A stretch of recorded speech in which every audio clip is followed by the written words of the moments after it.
Et coucou tout le monde, décidément, c'est encore moi. Eh ben oui, en fait, j'avais envie là de parler, je sais pas, on a eu des tirages un peu forts là, des messages un peu forts sur les vérités, sur la rébellion. Je tenais à vous préciser, en fait, suite aux réactions, hein, bien sûr, de personnes qui mettent des commentaires sur la chaîne, que euh, la vengeance dans la vie, le mot vengeance, quand je parle de vengeance, je suis pas en train de parler de prendre des armes et de tuer des gens. C'est pas ça du tout la vengeance. Le mot vengeance, de base, en fait, ça vient du mot vendicare. Vendicare, c'est du latin. Et vendicare, ça veut dire réclamer justice. Réclamer justice. Voilà. Je viens venir réclamer justice. Venir réclamer justice, ça veut pas dire on souhaite du mal aux gens. C'est juste on défend ses droits. Voilà, donc là, petite précision pour pas qu'il y ait d'amalgame, parce que j'ai l'impression qu'en fait, certains mots peuvent heurter certaines personnes, alors qu'en fait, ce sont des mots qui ont un signifiant, un signifié et une origine. Donc, on va revenir quand même, hein, c'est très important lorsqu'on emploie des mots de savoir qu'est-ce qu'ils veulent dire. Donc, je sais très bien que le mot vengeance veut dire réclamer justice. Alors bon, déjà, d'une part, donc pour vous rassurer que je ne suis pas une personne qui dit qu'il faut faire. Moi, je suis un pacifiste, un humaniste, un humaniste qui veut défendre les droits des gens les plus démunis. En fait, je me suis toujours battu pour cela, au point de me sacrifier, de me croire pour l'abbé Pierre et que j'avais pas le droit de me nourrir et d'avoir des vêtements à un moment donné. Donc, au bout d'un moment, ou d'avoir le droit de prendre soin de moi aussi. Donc voilà, il y a à un moment donné juste voilà, se mettre au clair sur les choses. Oui, on peut aider les gens, on peut s'occuper d'eux, on peut faire des dons et aussi s'occuper de soi. Voilà, l'un n'est pas antinomique. Deuxièmement, je voulais préciser une chose. La chaîne n'est pas faite pour mettre des noms, faire de la diffamation sur certaines personnes. Je n'autoriserai jamais une seule personne à citer le nom d'une autre personne sur la chaîne. Premièrement, si cette personne elle a un problème avec une personne précisément, qu'elle porte plainte sur la personne, qu'elle prenne des preuves sur ce qu'elle dit et que elle aille, bon, effectivement, attaquer des personnes qui auraient commis, qui auraient été hors la loi ici et là. Donc, pas de nom sur la chaîne parce qu'en fait, on se met en danger en faisant cela. Premièrement, parce qu'il faut des preuves. La personne pourrait porter plainte hein, aussi, attendez. Et puis, moi, je pars du principe que tant qu'il n'y a pas un procès, on fait pas de procès d'intention, on fera un procès avec des preuves et puis on défend des personnes. Effectivement, je suis pour la défense des droits de l'enfant, des droits des hommes, des droits des femmes, bien entendu, des droits des animaux aussi. Donc voilà. Et donc à partir de là, on met en place des choses pour que les choses s'améliorent. On critique pas des gens ou des structures pour critiquer des structures. Ça ne sera jamais l'objet de cette chaîne, ni d'un point de vue politique, ni d'un point de vue. J'ai pas envie de rentrer dans ça en fait. J'ai pas envie de rentrer dans ça parce que ça divise et puis ça renvoie de la haine. Et puis moi, je suis dans l'amour, tout simplement. Alors, là, je ressens une personne, pour revenir au sujet, plus important, justement, le pardon. Voilà, je ressens une personne qui doit se pardonner, en fait. Il y a quelqu'un qui a fait quelque chose. Alors, soit il a crédité, justement, un système qui était finalement contre ses valeurs. Il y a l'idée de cela, c'est-à-dire des fois on est pris dans un emploi, on est passionné par un emploi, on veut défendre les enfants, on va travailler là où il y a des enfants, on veut défendre, je sais pas, on veut travailler avec des orphelins, des structures, des foyers, des centres éducatifs ici et là, et puis on y va, et puis on y va, et puis on valide un peu un dysfonctionnement, on valide le manque de personnel, on valide de la maltraitance, on valide des choses, et puis on continue d'y aller, on continue d'y aller, on continue d'y aller. C'est le cas dans les hôpitaux, c'est le cas dans des foyers, c'est le cas dans des structures psychiatriques, c'est le cas dans des centres sociaux, c'est le cas dans les cantines, c'est le cas dans tous les secteurs dans tous les secteurs où on s'occupe des autres, il manque du personnel de partout. Et les gens sont ultra mal payés. Ça, c'est un fait, c'est un constat. Il y a pas de procès d'intention là, c'est un constat. Voilà. Donc là, on peut défendre des actions et on peut dire que oui, que les personnes qui sont des animateurs, des éducateurs et là, ben, ils font un travail formidable. Des infirmières, des assistantes sociales, des aides-soignantes, des ci, des là, font des boulots formidables qui sont sous-payés. Ça, c'est la vérité. Donc, et qui finalement travaillent dans des conditions abominables et qui font le travail d'autres qui ne font pas. notamment certains chefs qui pourraient les aider lorsqu'il manque du personnel dans les crèches et compagnie. Il n'y a pas tous les directeurs, les directrices de la crèche qui vont remplacer le personnel. Donc voilà. Mais il y a l'idée du pardon, c'est-à-dire que le pardon, il est libérateur. Le pardon, c'est d'abord se pardonner soi, en fait, d'avoir accepté une situation, voilà, accepté une situation qui n'était pas en accord avec ses valeurs, parce qu'on l'a fait avec son cœur, parce qu'on voulait finalement aider les publics et ce genre de choses. Et il est important de se pardonner. Premièrement, voilà. Et puis, le pouvoir du pardon, c'est pardonner aussi des gens qui nous ont fait quelque part du tort, qui nous ont causé du tort. Parce que lorsqu'on ne pardonne pas, finalement, on garde cette énergie à l'intérieur de nous et puis on la transmet aux autres. Et puis on se transforme en Dark Vador. Vous voyez, il y a l'idée de se transformer. On passe du côté obscur de la force et finalement, on en vient à être pire que ceux que les gens qu'on avait critiqués à la base.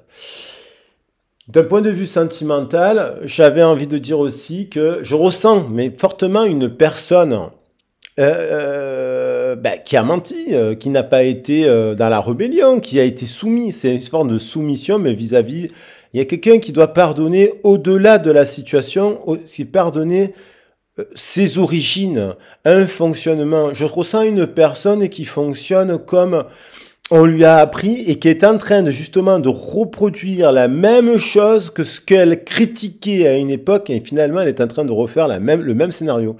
Alors si elle critiquait son père, si elle critiquait sa mère, ce genre de choses et qu'elle n'avait pas pardonné, qu'elle n'avait pas mis de la distance, ce genre de choses, elle est en train de refaire pire que ce qu'elle était en train de faire. Il y a des gens, par exemple, qui ont connu des parents infidèles, et puis finalement, ils se retrouvent dans des situations où ils se retrouvent eux-mêmes infidèles. C'est eux qui sont infidèles, et pourtant, ils n'ont jamais voulu. Ils ont toujours critiqué la situation que vivaient leurs parents, et finalement, ils se remettent à reproduire la même situation. Donc, voilà. Pour pouvoir se libérer de cela, il faut bien se pardonner. Pardonner ce qui s'est passé, se pardonner à un moment donné lorsqu'on a franchi la ligne, et puis se regarder dans une classe et essayer de comprendre pourquoi on agit comme ça. Souvent, on agit à l'inverse des rêves qu'on souhaiterait vivre. Au lieu de créer le rêve qu'on souhaiterait vivre, on n'y croit plus à ce rêve et on crée le cauchemar. On crée un cauchemar par nos attitudes. On perd des personnes comme ça, on perd des amis comme ça, on perd des membres de la famille comme ça, on perd des amoureux comme ça. Parce qu'il y a des âmes qui sont pures, plus pures que d'autres, et qui ont l'épée de la vérité, et qui ont le flambeau, qui ont l'énergie des dragons, en fait, qui sont des dragons, en fait, de base, et qui n'ont pas oublié d'où ils venaient. L'énergie des dragons, c'est un symbole. C'est bien plus vieux, c'est l'énergie des serpents qui viennent du ciel, les dragons. Les dragons, ce sont des serpents volants. Et les serpents volants, et les Quetzalcoatl, c'était les serpents célestes. Lorsque les gens ont observé le ciel, qu'est-ce qu'ils voyaient dans le ciel? Des comètes, où ils voyaient des astéroïdes, où ils voyaient des puits d'étoiles. Eh bien, ces puits d'étoiles, on les appelait les serpents éclairs, les serpents blancs, voilà. Voilà, ça c'est l'origine en fait, puis de l'énergétique. Bon, c'est pour cela qu'on retrouve le serpent dans de nombreuses civilisations, dans le cas du CD grec, chez les Égyptiens, et par contre, effectivement, on le retrouve transformé en être maléfique associé au féminin, évidemment, dans certaines traditions qui sont très belles, mais quand même où il y a une notion où le serpent, il est mauvais. Bon, pourquoi? Il y a des traditions où le seul endroit où le serpent est mauvais, dans certaines traditions, mais pas dans d'autres. Parce que dans la plupart des traditions, le serpent, il est bon. Alors, on va attaquer le message. Voilà, ça c'était pour l'introduction. On va voir cette personne, hein, on vous l'associe, vous savez, vous avez compris, professionnel, en couple, pas en couple, en distanciation, en parcours de flamme jumelle ou pas en parcours de flamme jumelle, en parcours en étant célibataire, on va voir. Si vous rencontrez une personne, cette personne, qu'est-ce qu'elle en est vis-à-vis de cela? On va préciser. Allez, on va préciser, et puis on va se pardonner si on a fait des erreurs, parce qu'on fait tous des erreurs, et après pardonner encore une fois. Ce n'est pas accepter certaines situations. Ça ne veut pas dire qu'on pardonner une personne, ça ne veut pas dire qu'on accepte la situation. Quand on aime quelqu'un, on vit quelque chose qui ne nous convient pas. Donc, on va critiquer la situation qui ne nous convient pas. Ça ne veut pas dire qu'on n'aime pas l'autre. Les gens confondent tout. l'amour, c'est pas la situation, c'est le contexte qu'on peut critiquer. D'ailleurs, tout le monde a fait des erreurs et tout le monde a été à un moment donné a fait une erreur, a fait de la peine à quelqu'un d'autre. Et puis la personne, soit elle vous a pardonné, elle a dit j'ai compris que cette situation c'était pas toi, c'était cette situation qui a amené c'est le contexte qui a amené cette situation. Je ne veux plus de cette situation, mais je te pardonne parce que je t'aime en fait. Et je m'aime. Et comme je m'aime, je t'aime en fait. Et comme moi-même j'ai fait des erreurs, je me suis pardonné, je peux te pardonner et je t'aime en fait. Et j'ai pardonné mes ancêtres et j'ai pardonné, je suis libéré. Et je sens une personne qui en est là dans son éveil. Parce que je parle d'une personne qui est en éveil. Je parle d'une personne qui essaye de comprendre. Je parle d'une personne qui est en train de se remettre en question. Je ne parle pas de personnes qui ont besoin de faire 25 ans de thérapie parce qu'ils ont torturé des gens et ce genre de choses qu'il faudrait les enfermer. Je ne parle pas de ça. Je ne parle pas de pervers, je ne parle pas de ci, je ne parle pas de... Voilà. Je parle d'une personne humaine qui, comme tous les humains, peut faire des erreurs parce qu'il a un vécu et qui doit libérer ce vécu et pardonner ce vécu pour s'en libérer. Et là, on a la femme. Elle a sauté. Le féminin. On en revient à l'équilibre. Là, dans un partenariat, là, c'est très positif. C'est un partenariat donnant-donnant. On n'est pas tout le temps l'un sur l'autre. On est équilibré, le 2 et le 5, la papesse et le pape. On est équilibré. Une personne, ça, c'est une personne qui utilise l'énergie à bon escient de la papesse et qui transmet cette énergie à l'extérieur. Et c'est une personne qui a dépassé les plaisirs, la sexualité, c'est une personne qui est au-dessus de tout ça. C'est une personne qui est unifiée. Ça, c'est un couple sacré. C'est une personne qui est unifiée vis-à-vis d'elle. Elle n'a plus besoin de passer par tous les plaisirs terrestres. Elle a goûté les pommes. Elle a fait ses expériences. Elle a fait ci, elle a fait là. Et quand elle s'associe en couple ou dans un partenariat professionnel, elle est structurée. Elle est autonome. 2 et 5, c'est 7. C'est le chiffre de l'éveil. C'est le chiffre de la chance. C'est le chiffre du succès. C'est le chiffre des 7 jours de la semaine, du féminin sacré, qui est associé aussi que de 28 jours et qui est associé à la lune. Voilà. Et on pourrait faire des pages sur le chiffre 7. Vous le savez que j'adore ce chiffre. 2 et 5, on a une personne qui s'est réconciliée aussi dans la réunification avec son féminin sacré. Donc si cette personne, à un moment donné, elle est en partenariat dans une activité professionnelle qui est dysfonctionnelle, elle s'en va, elle est autonome, elle n'a pas besoin de ce partenariat. Mais elle va pas rentrer en guerre non plus et être dans la colère en permanence et dans l'aigritude, être aigri, être amertume, être ci, être là, et critiquer le monde il est pourri, le monde du travail c'est pourri, le monde... Non, le travail c'est une valeur et il faut défendre le travail, c'est important de travailler. Parce qu'on s'entraide, chaque travail a une utilité pour la collectivité et la communauté. Oui, c'est bon de travailler. Oui, c'est intéressant parce que ça nous anime en fait. Il y a des passions dans le cas. Et tous les travails sont bons en fait et utiles. Donc, il y a l'idée de se rééquilibrer, d'être juste, d'être autonome. Et évidemment, si cette personne elle a connu un couple où elle s'étouffe dans ce couple, à l'inverse, on a un 52, un pape et une papesse qui s'affronteraient en permanence, qui s'étoufferaient, ben elle se barre. Et si en fait elle se barre et puis elle essaye de retrouver de l'équilibre dans son couple, et puis voilà, elle s'en contente ou elle s'en contente pas. Mais il y a l'idée du pardon dans ce couple. Il y a l'idée de faire pardon. Ça peut être avec une personne à distance qui prend conscience de cela, qui prend conscience de son féminin, qui prend conscience qu'elle a là, que ce soit un homme ou une femme, qui n'a pas connu peut-être la tendresse, qui doit pardonner cette tendresse pour que dans son couple, il puisse l'accepter. Parce que souvent, on rejette la tendresse parce qu'on ne l'a pas connue quand on était petit. Et quand il y a quelqu'un qui est tendre, alors vous savez, il y a des hommes qui sont des masculins et des féminins sacrés aussi, je tiens à le dire quand même, parce qu'il y a des hommes merveilleux. On a tendance dans notre société à rejeter beaucoup d'hommes et compagnie, mais il y a des hommes qui ont vraiment des cœurs de bisounours, des cœurs arc-en-ciel, des cœurs qui sont tendres naturellement, ils ont toujours été dans le cœur. Et en fait, des fois, il y a des sociétés où on sait que les femmes ont beaucoup souffert. Et on a été éduqués par des femmes formidables. Je remercie toutes les femmes qui nous ont éduqués, qui se sont battues pour leurs droits et leur liberté et qui ont transmis à leurs fils, parce que la mère transmet aux fils des choses merveilleuses. Et pour défendre les femmes, en fait, justement. Et je ressens aussi une femme ou un homme qui n'a pas été juste, qui n'a pas connu cette tendresse-là, qui a peut-être connu de la part de son père ou de sa mère des peurs, des angoisses, des ci et des là, et qui donc dirigeait de manière de base à son origine, c'est pour ça qu'intéressant de travailler sur ses origines, de base, est dirigé dans ses choix professionnels, et c'est là par cette énergie-là. Donc il faut qu'elle libère. Et là, je ressens une personne qui rentre dans l'autonomie. Il y a un lien éternel dans cette histoire. Ça, c'est l'origine commune. Ça, c'est de là où on vient tous, en fait. On est tous pareils à la base. On est tous purs. On est tous éternels. On est tous interconnectés. On a tous des valeurs positives. Et puis, il y a l'ego. Et puis, il y a les expériences de vie. Il y a les réincarnations. Et il y a les vécus antérieurs de nos karmas. Et puis, ce qu'on a vécu sur Terre. Mais à la base, on est tous comme ça, en fait. Et là, je ressens une personne, justement, qui prend son autonomie et qui se rend compte qu'elle est en train de reproduire quelque chose de son passé, qui n'est pas elle, parce qu'elle n'a pas mis le pardon, elle n'a pas mis la lumière dessus, elle n'a pas mis la distanciation. Alors forcément, ces partenariats professionnels, ils sont pas bons. Et parce alors, ces unions, elles sont pas bonnes. Alors... Et là, il y a un lien éternel, il y a une rencontre, il y a quelqu'un qui lui dit quelque chose. Elle a rencontré quelqu'un, cette personne, que ce soit au niveau professionnel, un ange, une personne céleste unie au ciel et à la terre, un pilier qui vient lui dire « Mais tu mérites mieux, tu es un ange. » Il y a quelqu'un qui vient lui dire à cette personne « Tu es une éternelle, tu es la lumière, tu es l'amour, tu es le céleste, tu es la mère universelle, le père universel. » Il y a quelqu'un qui a dit à cette personne quelque chose pour qu'elle en prenne conscience. Que ce soit au niveau professionnel ou amoureux. Il y a un lien éternel. Et cette personne, elle l'aime plus que...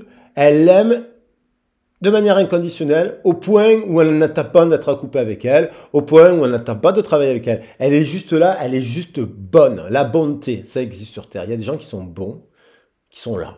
Ils attendent rien de vous. Ils ne veulent pas vous prendre. Mais des fois, on les rencontre, ces personnes, et on se méfie. On se dit, non, c'est le serpent. Non, c'est le diable. Non, c'est le mal. Non, c'est ci. Non, c'est là. Non, c'est patin. Non, c'est couffin. Et là, il y a une personne, qu'au niveau professionnel ou sentimental, qui a dit quelque chose. Et cette femme, là, aujourd'hui, je peux vous dire, parce que quand on rencontrait un ange, mi-ange, mi-démon sur Terre, un lutin des bois, ou une chamane des bois, ou des villes, ou des... écoutez, c'est rare, et c'est précieux, et c'est unique, et ça vous transforme à jamais. Soit vous prenez le message de cette personne, soit vous le rejetez.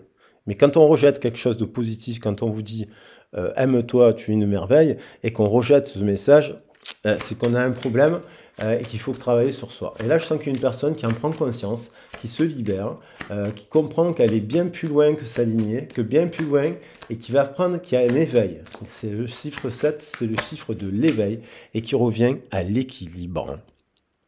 Et là, l'équilibre, c'est carte de communication, parce que j'ai le 41 inversé. 14-41, ça nous a poursuivi toute la semaine, ce 14-41. La tempérance, la guérison, la communication, l'amitié. L'amitié, âme amoureuse, amitié, âme magie, âme tout court, en fait. Il y a l'idée de revenir à l'équilibre. Nous sommes tous des êtres humains.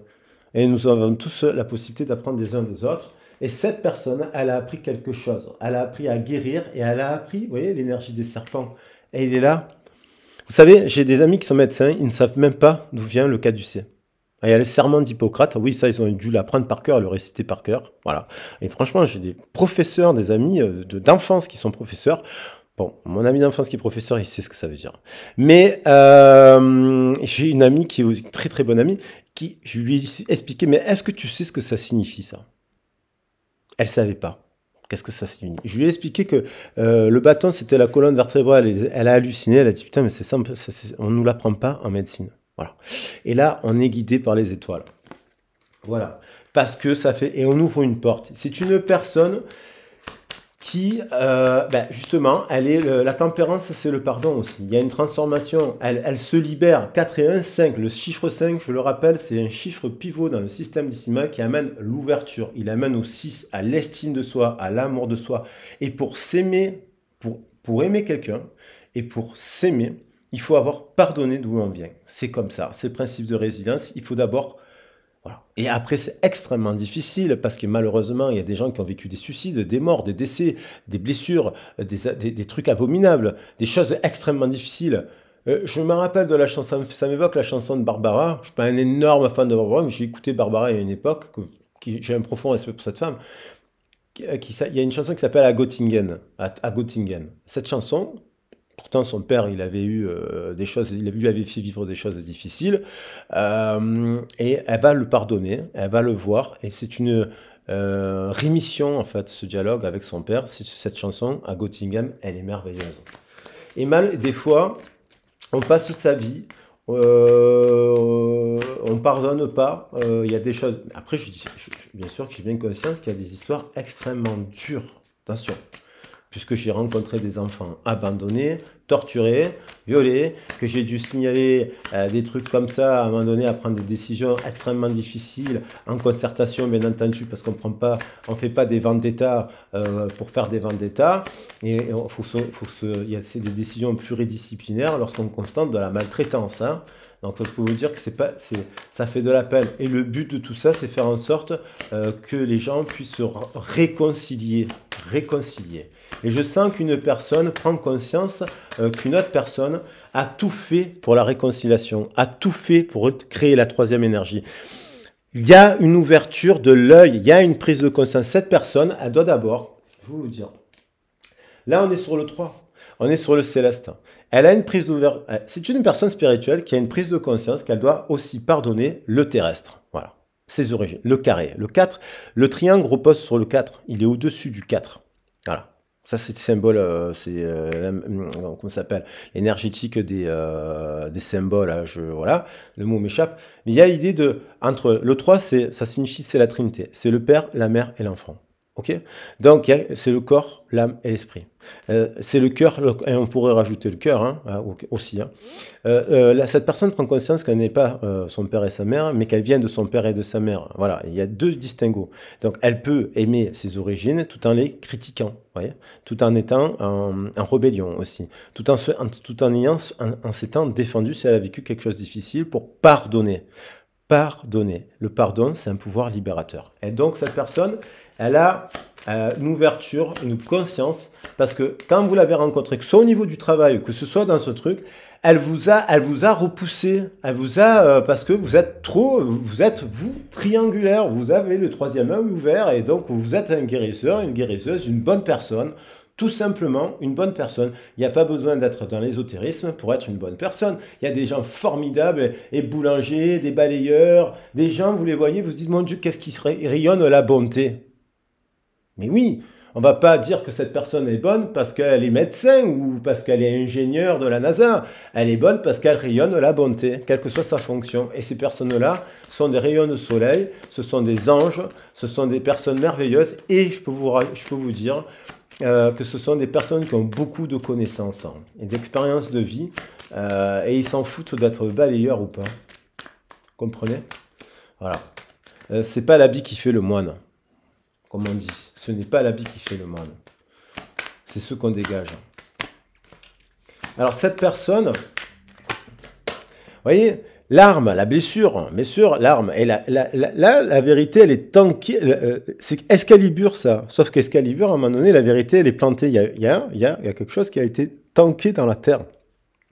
Je ne vais pas vous rappeler l'histoire d'Excalibur, mais à un moment donné, il y a un mensonge dans l'Excalibur, il y a une blessure, il y a une trahison, il y a une infidélité, il y a un homme qui n'aime pas vraiment sa femme, en fait, c'est un homme qui n'aime pas sa femme, et qui, pour le pouvoir, s'associe à Merlin, parce que Merlin sait qu'il y a un héritier qui va naître de cette alliance, prend Uther Pendragon, il prend la place d'Uther Pendragon, je crois, en fait, et va chevaucher par-dessus le dragon pour faire l'amour avec son ennemi, la femme de son ennemi, et en fait naît la naissance d'Arthur. Et puis, comme il est dans le pouvoir, lui, il est vraiment dans l'énergie opposée du dragon, en fait, il plante l'épée d'Excalibur, grâce à laquelle il a gagné d'ailleurs aussi la bataille, il la plante dans le truc, et personne n'arrive à enlever l'épée d'Excalibur, parce que ces personnes n'ont pas le cœur pur. Et arrive Arthur, qui a le cœur pur, et il arrive, il y a une vérité à ériger, en fait, diriger vers le ciel, hein, on part de la terre vers le ciel, pour libérer ces larmes. Donc là, on parle de 3 et 8, 11, et on parle de 4 et 5, 11. C'est deux flammes qui se rencontrent. Il y en a une qui a peut-être déjà dit enlever l'épée parce qu'elle sait ce que signifie Excalibur. Puis il y en a une autre qui aime Excalibur, mais elle ne sait pas ce que ça signifie vraiment. Alors il y en a un qui explique à l'autre ce que c'est. Alors voilà, ça fait partie, vous rencontrez des gens formidables qui vous expliquent et qui vous font avancer. Et puis, des fois, quand il y a quelqu'un qui a une épine dans l'orteil qui fait extrêmement mal, il y a quelqu'un qui arrive et qui lui enlève l'épine. Là, ah, ça fait mal. Ah, ça fait mal. Il y a la blessure de l'âme, elle est hyper douloureuse. Alors, forcément, la personne à qui on vient d'enlever le truc, elle va vous traiter de tous les noms d'oiseaux. Alors ça, c'est le problème du guérisseur, de l'éducateur, de celui qui prend en charge et qui appuie sur la blessure là où ça fait mal pour la guérir, en fait. Et là, vous voyez, mais cette personne qui fait ça, alors qu'on la voie bien, et je vais la prendre, parce que c'est une personne qui vous aime inconditionnellement. Et au point 5 et 6, 11, il y a 3 11 là sur la table, 4 et 7, 11, 33, elle vous aime inconditionnellement. Et elle s'aime, cette personne, et elle sait que pour libérer des gens, elle doit être dure parfois, elle doit faire mal parfois. Elle n'a pas peur de dire des choses. Parce que elle n'a pas peur d'exprimer des vérités. Quitte à faire des situations qui font exploser l'autre, parce qu'en fait, c'est que comme ça, en mettant des noms, en ayant des attitudes, en s'opposant à la blessure de l'autre, qu'on la fait guérir. Alors, bien entendu, je vais bien remélanger le jeu pour voir si elle revient, mais je vais la prendre. Ah oui. Éternité, équité, triple 333, je vais le mettre. Parce que le message, il est là, le pardon, et il est là, l'homme. Et là, on a un couple. Elles viennent, je vais les prendre. 333, ça nous fait 9. Ça nous fait la sagesse. Ça nous fait l'ouverture. Ça nous fait l'esprit. Et là, on a un couple, le 14. Et le 14, il était quelque part avec le 41. On a un couple équilibré qui fait preuve de sagesse et qui s'aime inconditionnellement. Et là, je pense que ce couple-là, soit il arrive à guérir vraiment, soit il y a des couples qui ne guériront pas. La guérison passe par la séparation, c'est comme ça. Aux professionnels, soit ils arrivent à communiquer, et soit ils n'arrivent plus à communiquer, donc sans se haïr, voilà, et on se sépare de manière tempérée et amicale, en disant, bon voilà, le partenariat s'arrête. Soit dans un couple qui était en dents de scie, on n'arrive pas, la personne elle n'a pas compris ce que vous lui avez dit, et malgré tout ce que vous lui avez dit, malgré les épreuves de sa vie, elle reste bloquée dans son univers, et voilà, il faut voir où elle en est, cette personne, voilà. Et soit, il y en a une, et là je parle de cette personne qui le comprend. Je parle d'une personne qui a compris, qui a de l'éveil, qui a une prise de conscience, qui a un couple sacré là, et une union professionnelle des plus positives. Mais il faut qu'elle soit juste et qu'elle se batte pour vous, cette personne. Voilà. Il y avait l'ordre divin qui était resté sur la table. J'ai envie de la laisser et terminer sur l'amour. Alors, combien ça fait 2 minutes? 27 minutes, c'est parfait. J'ai envie d'ordre le chiffre 7. Donc, je vais prendre l'amour. Eh oui, je vais prendre l'amour. Le sacrifice, le pardon, il est temps, voilà, le frère, il est là, il est temps de se réunir avec, je vais la prendre parce que le triple 33, là, quand même, le lien éternel, ça revient. Et vous voyez que le message, quand on arrive à faire cela, il se complète au fur et à mesure, il se complète, et on a le couple. Alors, je vais mettre le féminin en premier, parce qu'on vient du féminin, on vient de l'origine du monde, et à l'origine du monde, c'est la Terre, ou l'univers, et là, je vais faire un bouquet de roses, parce que ce message, il est merveilleux, et je vous invite à être dans le pouvoir du pardon, de pardonner vos origines, de pardonner des choses difficiles. Je sais, alors pour pardonner, il faut travailler sur soi, il faut libérer, il faut parler, il faut faire des méditations, il faut faire des prières et ce genre de choses, il faut libérer, mettre des ateliers. Il y a plein de trucs. Et donc, c'est bien d'être accompagné aussi, avec une personne qui est passée par des épreuves compliquées dans sa vie aussi, mais qui a pardonné malgré tout. Et quand on vient d'une famille qui a eu des épreuves difficiles, eh ben, on apprend le pardon. Voilà. On apprend le pardon parce qu'on sait que c'est la clé du bonheur. Alors, ce cœur-là, je vais le mettre au centre parce qu'il voulait, c'était le message de clôturation de la semaine. Voilà. J'espère qu'on voit bien tout ça. Le frère, l'éternité, l'amour, l'équilibre, un couple, D'abord, à l'intérieur de nous-mêmes, il faut qu'on soit comme ça, pour rencontrer un effet miroir, sa flamme jumelle, qui soit en équilibre. Et des fois, on rencontre une personne qu'on croit que c'est notre flamme jumelle, mais elle n'est pas encore dans ça. Et le parcours nous amène à être dans ça. D'abord, nous, avec nous-mêmes, pour rencontrer finalement l'autre. Allez, et c'est pareil pour le travail. Je vous embrasse bien fort, je vous fais des gros bisous, et je vous dis à très vite et à très bientôt. Bisous, bisous. Passez un beau week-end. Et puis, bien entendu, si vous avez besoin d'un déblocage émotionnel, d'une communication animale, d'un soin énergétique à distance qui se fait par le pouvoir de l'amour, tout simplement, hein, eh ben, n'hésitez pas à me contacter. Et puis, si vous avez besoin de libérer, d'avoir des conseils sur votre situation, de comprendre les liens, de comprendre des choses, ou voilà, de savoir où vous allez dans votre direction, qu'elle soit professionnelle ou sentimentale, n'hésitez pas à me contacter. Je serai ravi de pouvoir vous accompagner et de vous aider au mieux, bien entendu. Allez, je vous embrasse. Bisous. Ciao, ciao.